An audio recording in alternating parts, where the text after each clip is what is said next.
오늘은 맥주 감사절입니다. 이 맥주 감사절은 이스라엘 백성들이 지켰던 3대 절기 중에 하나입니다. 우리가 지키고 있는 절기 중에 유일하게 이스라엘 백성들과 겹치는 절기가 이 맥주 감사절이에요. 그러니까 성탄절이라든지 부활절이라든지 성령 강림절이라든지 이런 것들은 성경에 나오지 않습니다. 성경에서 유대인들이 지켰던 큰 절기는 맨 처음에는 유월절을 지켰고요.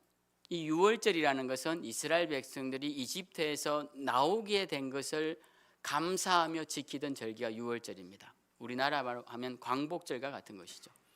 그러니까 이 유월절이 굉장히 큰 절기예요. 이스라엘 백성 제일 큰 절기입니다. 그다음 그 유월절로부터 50일이 지난다 해서 오순, 열순자를 써서 오순절, 그리고 7주가 지난다 해서 칠칠절이 다 같은 말입니다.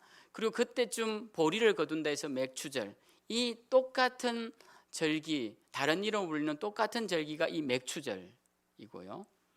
그 다음에 마지막으로 곡식을 거둘 때 거두어 저장한다라고 해서 거둘 숫자와 저장할 장자를 줘서 수장절, 그리고 그때 초막을 지냈던 시절을 잊지 말자 해서 초막절이라고도 부르는 이 수장절, 초막절 같은 절기, 이 절기가 있습니다. 이게 세 가지 3대 절기예요.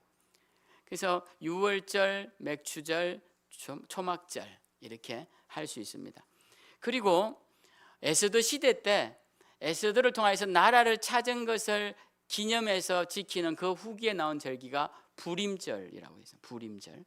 그리고 마카베오 전쟁 때 신구약 중간기에 우리 성경에 나오지 않죠. 말라기와 마태복음 사이에 400년간의 암흑기에 그때 일어난 중간기에 성전을 지켜낸 사건이 있습니다. 그때부터 해서 수전절, 지킬 숫자와 성전을 지켰다 해서 수전절, 이것은 신약에도 나오죠. 그러니까 이 5대 절기가 이스라엘 백성들이 지켰던 절기인데요, 우리는 이 5대 절기 중에 아무것도 같이 지키는 절기가 없고 유일하게 맥추절 하나 이 유대인들과 공통된 절기입니다. 오늘 지키는 절기가 맥추절인데요, 사실 맥추절은 현대 교회에서는 가장 의미가 미약한 절기라고도 할 수 있습니다. 우리가 가장 중요하게 생각하는 절기는요, 제가 그 절기 때는 여러분들에게 헌금도 드려야 된다라고 강조하는 절기입니다. 바로 부활절이에요. 부활절은 기독교의 가장 중요한 절기입니다. 우리 종교의 탄생을 기념하는 절기, 이스라엘 백성들에게는 유월절과 같은 절기예요. 예수님이 십자가를 지시고 다시 살아나신 그 고난주간 끝에 오는 부활절은 우리의 신앙의 근간이라고 할 수 있습니다. 그래서 이 부활절만큼은 이스라엘 백성들이 14일 동안 유월절을 지켰던 것처럼 무교절이라고 해서 우리도 그렇게 중요하게 지켜야 하는 절기다라는 말씀을 드렸죠. 우리에겐 부활절이 새로 생겼고요. 그리고 연말쯤 가면 지키는 추수감사절, 모든 곡식을 거두는 시점에서 우리에게 주신 것을 감사하는 추수감사절을 우리가 지키죠. 그리고 12월이 되면 예수님 탄생을 기념하는 성탄절을 지킵니다. 이렇게 따져놓고 보면 맥추절은 그 비중이 굉장히 낮은 것을 보게 됩니다. 그러나 어떤 면에서는 이스라엘 백성들이 지켰던 절기 중에 유일하게 함께 통하는 절기가 이 맥추절이다 라고 생각해 보면 또 맥추절의 의미가 나름 크다라고도 할 수 있겠죠. 오늘날 우리는 이 유대인들이 지켰던 맥추절의 의미와는 조금 다르게 지킵니다. 왜냐하면 이스라엘 백성들은, 여기도 요절이 나와 있지만, 이는 내가 수고하여 밭에 뿌린 것의 첫 열매를 거둠이니라 라고 해서 맥추절의 의미를 첫 열매를 드리는 절기로 지켰습니다. 근데 우리는 첫 열매를 거두는 그런 경제활동 시대가 아니죠. 그래서 우리는 자주 예물을 드리기 때문에 첫 예물을 드린다기보다 이 맥추감사절이 반년이 끝나는 시점, 반년이 시작되는 시점, 아까 기도에도 말씀을 하셨다시피 우리가 반년을 돌아보고 반년을 시작하는 시점에서 지나온 것에 대한 감사와 앞으로 남은 시간에 대한 주님을 향한 의뢰, 의지 이러한 것들을 반영하는 절기가 맥추감사절입니다. 그래서 이 맥추절은 한 해의 딱 중간 지점에서 우리가 다시 한번 신앙을 점검해 보아야 하는 중요한 절기라고 할 수가 있습니다. 자, 그럼 오늘 우리는 이 맥추절을 맞이하면서 무엇을 생각해야 할까요? 오늘 우리가 읽은 16장 말씀은요, 제가 앞에서 말씀드린 중요한 세 가지 절기에 대한 설명으로 나오는 말씀입니다. 우리가 읽은 본문 앞에는 유월절에 대한 이야기가 나오고, 우리가 읽은 본문은 77절, 즉 맥추절에 대한 이야기가 나오고, 그 다음 본문에는 수장절이라고 하는 초막절에 대한 이야기가 나옵니다. 그리고 이 절기들을 어떻게 지켜야 되는지에 대한 이야기가 언급이 되죠. 우리가 읽은 이 맥추절에 대한 의미를 오늘 본문을 가지고 생각해 보면요, 맥추절은 어떤 날이 되어야 되느냐, 오늘 10절을 한번 같이 읽어보겠습니다. 자, 10절 시작. 내 하나님 여호와의 앞에 77절을 지키되 내 하나님 여호와께서 내게 복을 주신 대로 내 힘을 헤아려 자원하는 예물을 드리고. 자, 예물을 드리고라고 끝납니다. 그러니까 절기를 지킬 때 예물을 드려야 합니다. 특히 맥추절은 첫 열매를 드리는 주간이기 때문에 가끔씩 우리 성도님들도 처음 난 것 중에 제일 좋은 것을 저한테 가져오는 분들이 계십니다. 근데 우리 성도님들은 뭐 농사 짓는 분들이 거의 계시지 않고 그냥 텃밭에서 나온 것 중에 이렇게 가져오시는 거죠. 그래서 소중한 것을 이렇게 저한테 주시는 경우가 있습니다. 그럼 감사하게 먹는데요, 우리가 이 맥추절이 바로 이렇게 우리의 경제 중에서 가장 첫 번째 얻은 소득을 주님 앞에 드리는 절기가 맥추절입니다. 근데 오늘날은 이 말씀을 그렇게 받아들이기가 어렵습니다. 예물을 드린다라는 것이 뭐 예전에 목사님들은 이런 설교하실 때 예물에 대한 강조를 굉장히 많이 하셨어요. 그래서 예배는 반드시 헌금이 들어가야 된다라고 해서 구역 예배 때도 헌금을 하게끔 하셨습니다. 근데 저는 생각이 좀 다릅니다. 어떻게 다르냐면 맥추절에 드리는 예물은 그때 당시와 지금은 다르다. 지금은 매달 수입이 있어서 11조를 드리기도 하고, 또 감사한 일이 있으면 감사 예물을 드리기도 하고, 주일마다 또 예물을 드리기도 하는데, 이렇게 예물에 초점이 맞추어지기보다는 오늘 이 말씀에서 중요한 부분은 무엇이냐 하면, 하나님께서 내게 복을 주신 대로 네 힘을 헤아려 보는 것, 이것이 중요하다라는 것입니다. 그러니까 우리가 이 맥추절에는 어떤 마음을 가지고 나와야 되느냐, 하나님이 나에게 주신 복이 무엇인지를 생각하며 나와야 한다는 겁니다. 그러니까 여러분이 봉투 한 장에 얼마를 넣어서 맥주 감사헌금 드리는 것보다 더 중요한 것은, 내가 2026년도 반년 동안 하나님의 은혜로 내가 이러이러한 것을 누렸지, 하나님 정말 감사합니다 라는 감사의 마음을 가지고 나오는 것이 더 중요하다라는 것입니다. 여러분, 하나님께서 여러분에게 어떤 축복을 주셨습니까? 우리 교회는 제가 전에도 말씀드렸지만 일부 예배에 우리 김필동 권사님, 남자분이신데요, 감리교회에서 권사 받으시고 그냥 권사님으로 불러드립니다. 권사님이 혈액암 말기로 이렇게 투병 중이신데 2주에 한 번씩 수혈을 하세요. 2주에 한 번씩 수혈을 하고 해야 그 피로 또 혈액암이니까 살 수가 있으시대요. 그래서 오늘 또 만나면 늘 그런 말씀하십니다. 하나님이 나를 언제까지 살려주실지 모르겠지만, 목사님도 오늘 또 교회 나왔습니다. 이제 이런 대화를 하는 거죠. 그 권사님이 저희 부부에게 매달 한 번씩 식사를 사십니다. 저희가 밥 먹는 것이 좋아서 만나는 게 아니라 그분에게 그런 식으로 매번 만나서 기도도 해드리고 이렇게 교제를 하는 것이 중요하겠다 싶어서 매달 식사를 하고, 그래서 매주 올 때마다 이번 달은 어디서 식사하실 거냐고 물어보세요. 그분의 삶을 보면 한 주 한 주가 주님이 생명을 연장시켜 주신 것에 대한 은혜의 시간이라는 거예요.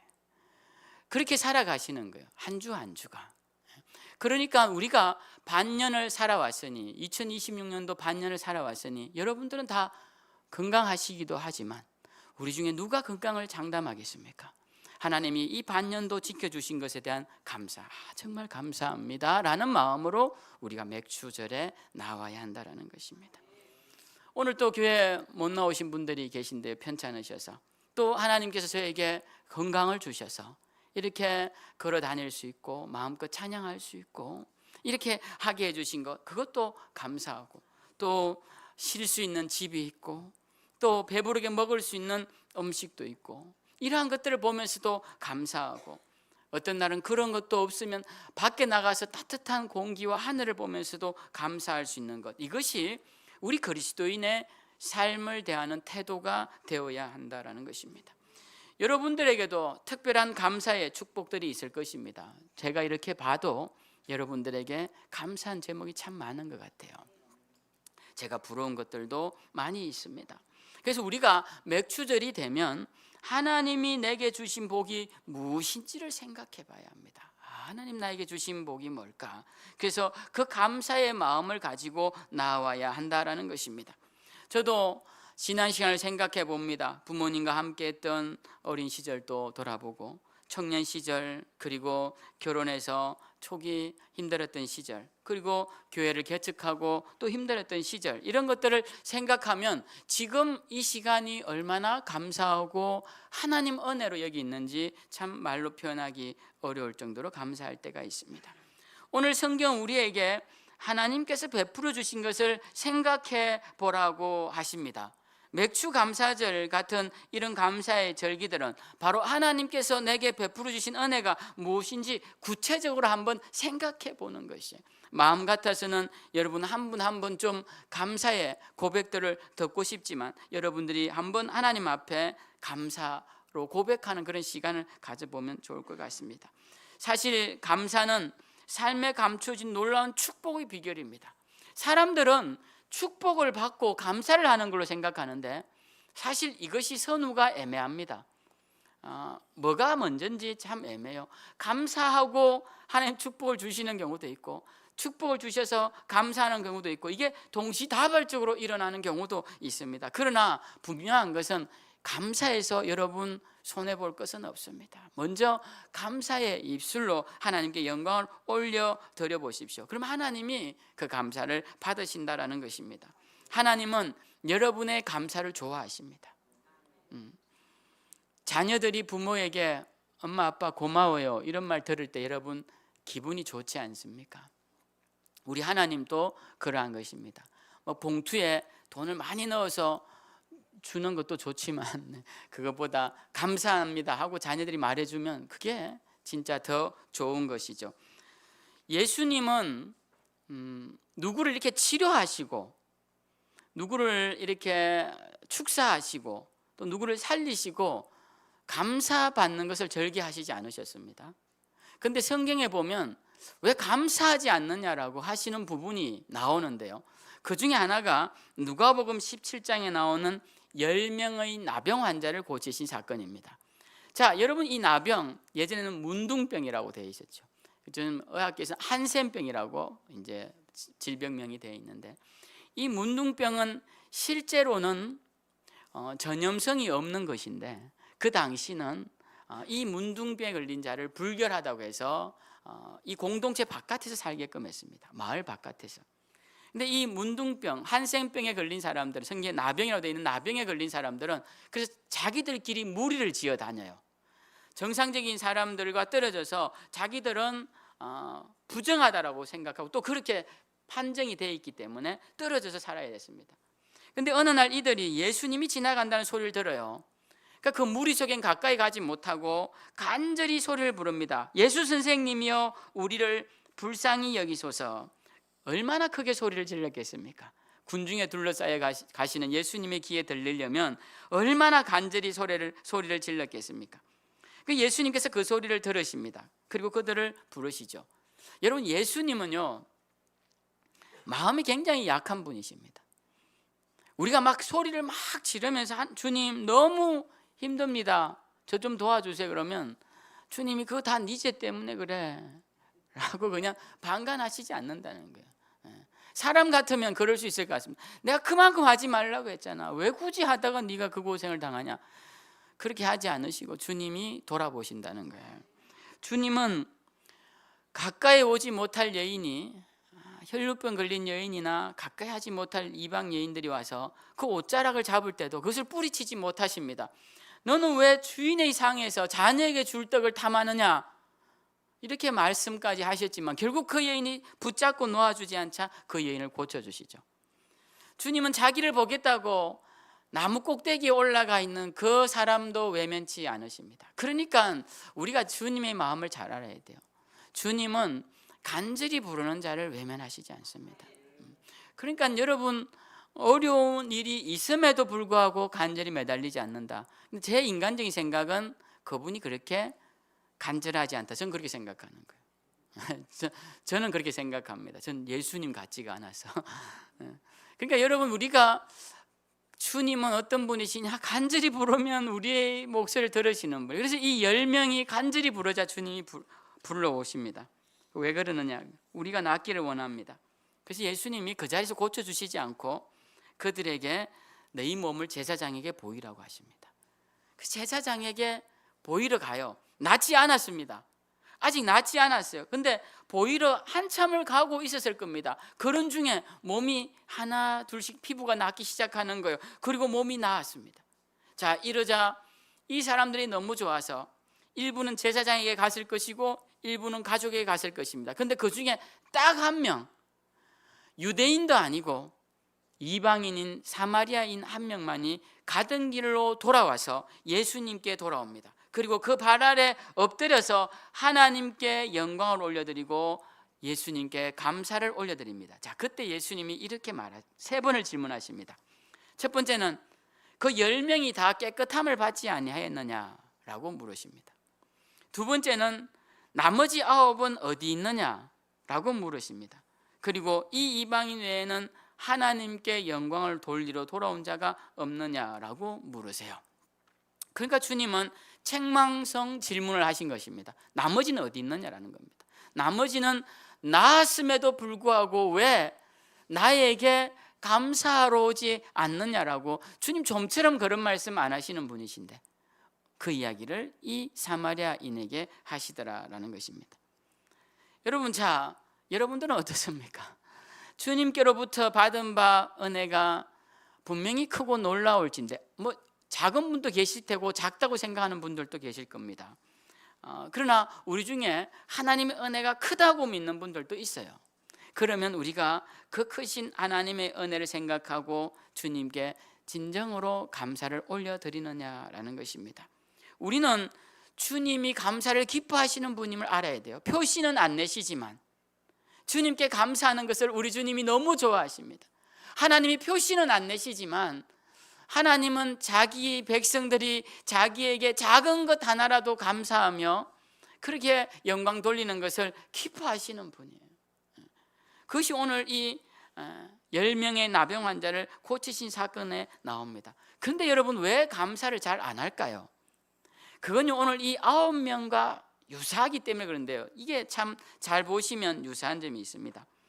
이 9명은 왜 그러면 주님께 돌아오지 않았을까? 첫 번째는 그들이 나은 몸을 제사장에게 보이러 가는 것이 1순위였기 때문에 그럴 수 있습니다. 왜냐하면 나병 환자들은 병이 나았다는 것을 제사장에게 확인을 받아야 공동체로 돌아갈 수 있습니다. 가정에게도 돌아갈 수 있고, 그러니까 제사장에게 허락을 받으러 갔을 수 있고요. 두 번째는 나았기 때문에 일단 가족에게로 가서 이 기쁜 소식을 함께 나누고 싶어서 갔을 수도 있습니다. 그죠? 그리고 세 번째는요, 이게 중요한데 이건 제 생각입니다. 이 질병에 나은 것이 예수님이 말씀하시고 즉시 나은 것이 아니라 가다가 나았다는 거예요. 그러니까 예수님이 이게 말씀을 하셔서 고치신 것 같기도 하지만 또 어떻게 하다 보니 나은 것 같기도 하고, 그때 나을 것 같으면 그때 나았어야 되는데 이런 생각을 할 수도 있는 겁니다.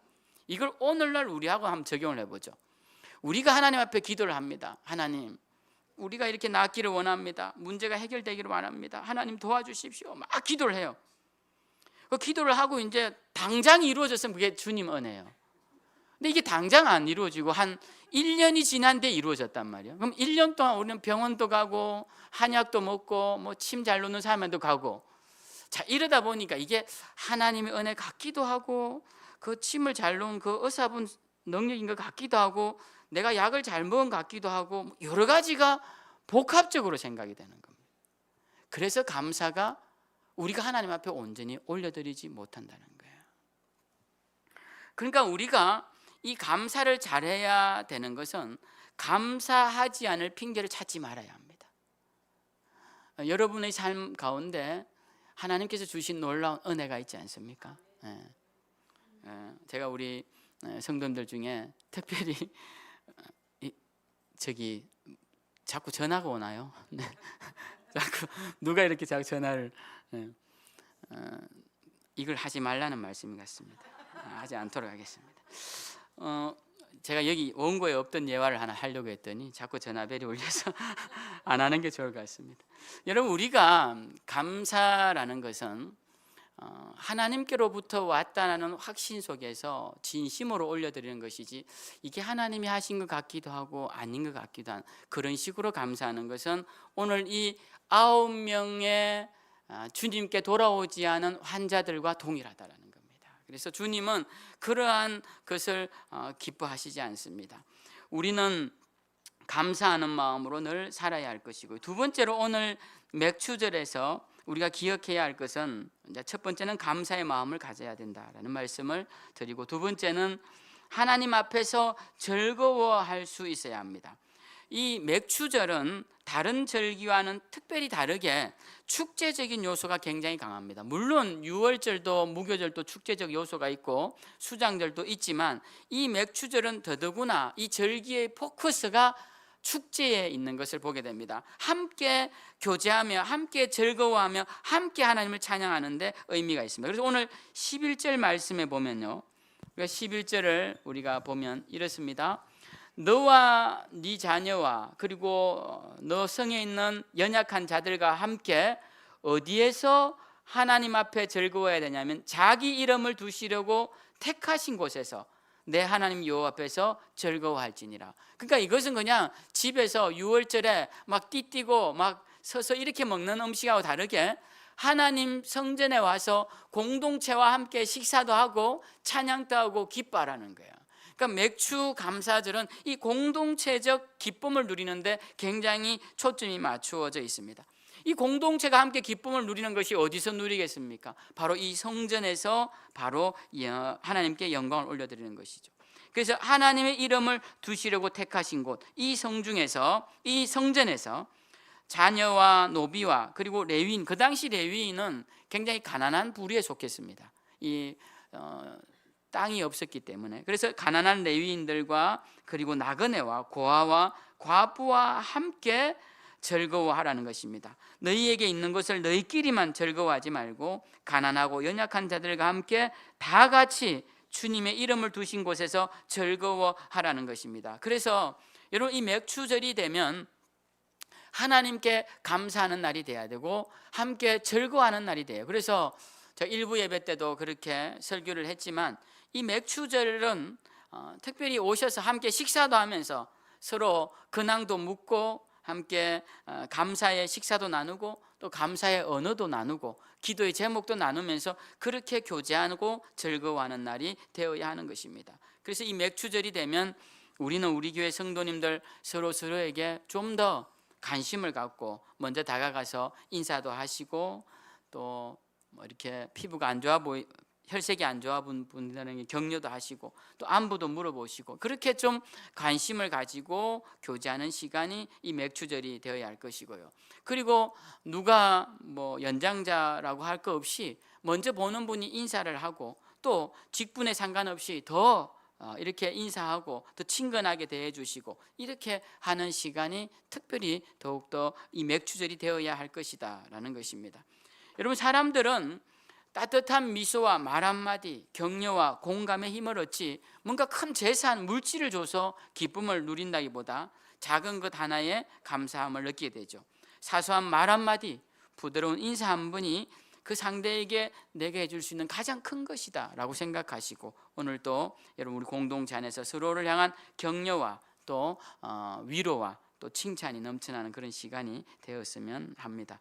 세 번째로 오늘 성경은 맥추절이 되면 특별히 기억할 것이 있다고 가르칩니다. 오늘 우리가 읽은 말씀에 보면 12절에 보면 너는 애굽에서 종되었던 것을 기억하라라고 말씀합니다.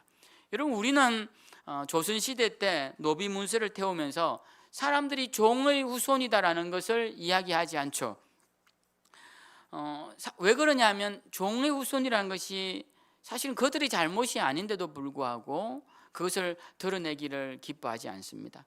그런데 오늘 성경은 이스라엘 백성들에게 너희 원래 종이었지 않느냐, 너희 원래 노비였지 않느냐 이렇게 말씀하십니다. 너희 원래 애굽인들의 종이고 노비였지 않느냐라고 말씀을 하십니다. 그걸 기억하라는 거예요.